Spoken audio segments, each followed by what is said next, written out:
Topnebēr hokeja līgas fināls starp Mogo RSU komandu un hokeja klubas Zemgala LBTU. Zelta medaļa kaklā. Tagad skatīsimies, vai izdosies Kasparam Ziemiņam izcīnīt arī 3 čempionu tituls pēc kārtībā metiens uz Akseli Ozolu.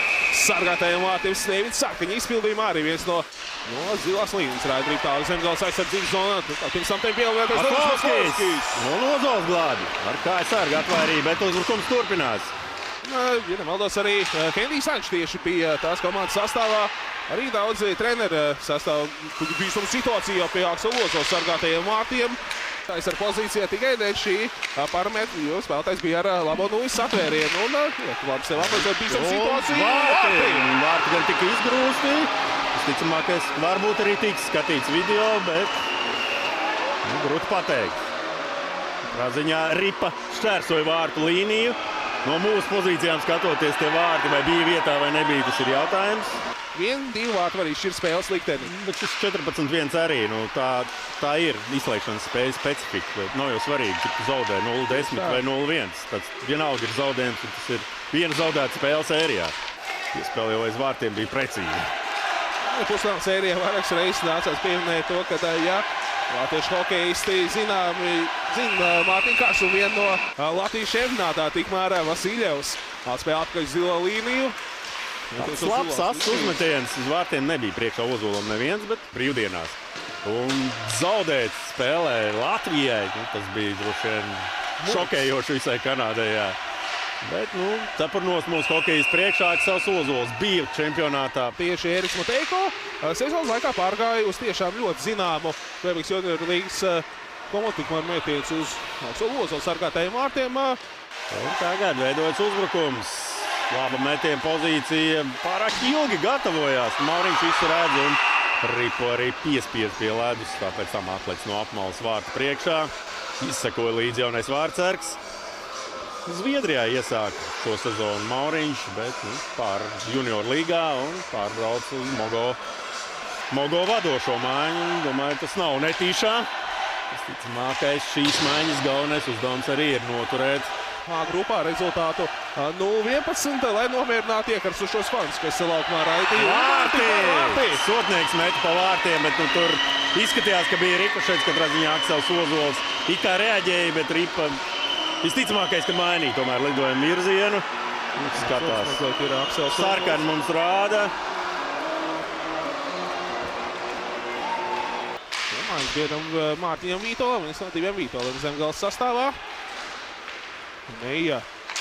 Arī vidzonā bīstama situācija neizvēlas uz galam. Ripu rezultātu 52 izdevās izcīnīt uzvaru. Tad vārtos bija tieši Nils Mauriņš, tikmēr Maslovskis sadot piespēli Ozoļu. Bīstama situācija, Aksels Ozols glāb savu komandu. Ar apmalu neizdodas izraidīt Ripu ārā, bet neizdodas noturēt Ripu zonā. Un tagad varbūt bīstams pretuzbrukums Maslovskis. Piespēle un Ozols paspēja pārvietoties un nosekt visu vārtu apakšu. Žolobovskim nebija variantu pārspēt vārtsargi. Laba izdevība vēlreiz Mogo komandai pie uzvar Zemgale. Metiens būs spēlēt šobrīd. Vārti! Ilgi gatavoja metienu, bet sagatavoja un ielikta nulle. Ripa ieldo vārtu augšējā stūrī. Mauriņam tur nebija variantu. Līdzīgs vārtu gums kā otrie vārti Mogo komandai. Oskars Biebis. Patīk pašam darboties ar Ripu un var izveidot arī momentus. Krišaņa Rēlika, laba piespēle.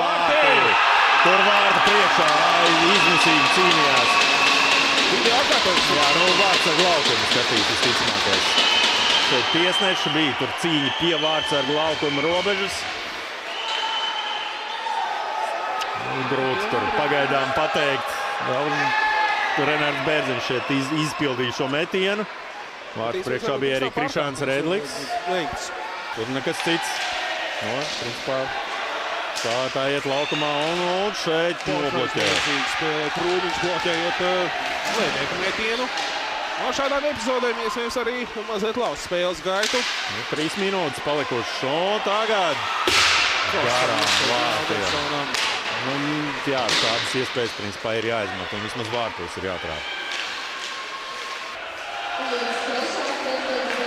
Pēdējās 2 minūtes sākšās trešajā trešā Brīkmans. Metiens no zilās līnijas. Līdz garām vārtiem ātri vien Zemgala. Gutkevičs izpildījumā Kaspars Ziemiņš ar Ripu. Mierīgi nospēlē Ziemiņš, bet Ripa neizraidīja no zonas. Jau riskēt ar vēl vienu pārmetienu. Nu, tagad Mauriņš notver Ripu, varēs nomainīt sastāvu Mogo. Pazaudēt ne ar formas kritumu neko, protams, ja tu esi sliktā fiziskā formā, tad ir arī grūti kaut ko vispār izdarīt. Šī bija iespēja. Un ar to arī beidzās pirmā fināla spēle. Mājā Hokejklubs Mogo RSU izcīna uzvaru pret Zemgali LBTU. Un finālsērija iesāka ar uzvaru 3-1.